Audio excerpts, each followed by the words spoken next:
మాజీ మంత్రి కేటీఆర్ విషయంలో జాతీయ దర్యాప్తు సంస్థ ఈడీ అధికారులు పక్కా ప్లానింగ్ తో విచారణ మొదలుపెట్టినట్లు తెలుస్తోంది. ఉదయం 10:30 ఈడీ కార్యాలయానికి చేరుకున్న కేటీఆర్ విచారణకు హాజరయ్యారు. ఇప్పటికే ఈ కేసులో ఐఏఎస్ అరవింద్ కుమార్ తో పాటుగా బిఎల్ఎన్ రెడ్డిని ఈడీ అధికారులు విచారించారు. ఏసీబీ ఎఫ్ఐఆర్ ఆధారంగా ఈసీఐఆర్ నమోదు చేసి కేటీఆర్ కు ఈడీ అధికారులు నోటీసులు ఇచ్చారు. ఈ నెల 9న ఏసీబీ విచారణకు కేటీఆర్ హాజరయ్యారు. ఈ రోజు న్యాయవాది లేకుండానే ఈడీ విచారణకు కేటీఆర్ హాజరు కావడం హాట్ టాపిక్ గా మారింది. ఇక ఈడీ కార్యాలయం వెలుపల భారీగా భద్రత మోహరించడంతో ఆయనను నేడు అరెస్ట్ చేసే అవకాశం ఉండవచ్చు అనే ప్రచారం జరుగుతుంది. ఇప్పటికే ఈ కేసులో సుప్రీంకోర్టు కేటీఆర్ కు షాక్ ఇచ్చింది.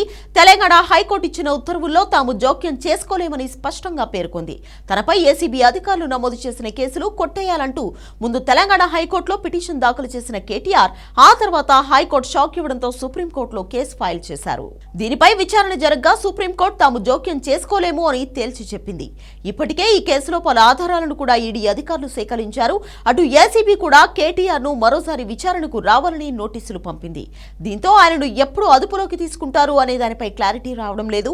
ఇప్పటికే ఈడీ అధికారులు ఈ కేసులో ఐఏఎస్ అరవింద్ తో పాటుగా బిఎల్ఎన్ రెడ్డిని విచారించగా వారి వద్ద నుంచి కీలక సమాచారాన్ని రాబట్టినట్లు తెలుస్తోంది.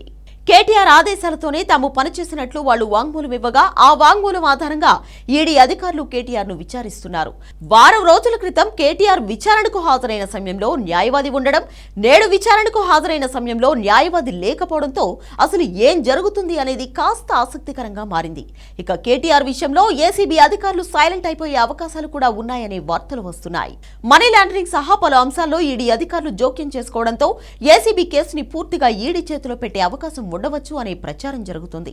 తన్ను అరెస్ట్ చేసే అవకాశం లేదని ముందు కేటీఆర్ భావించినా ఈడీ అధికారులు ఎంటర్ కావడంతో కాస్త కంగారు పడుతున్నారు. ఏసీబీ విచారించిన సమయంలోనే ఆయనను అదుపులోకి తీసుకునే అవకాశాలు ఉండవచ్చు అనే ప్రచారం కూడా జరిగింది. కానీ అప్పుడు ఏసీబీ అధికారులు సైలెంట్ అయిపోయారు.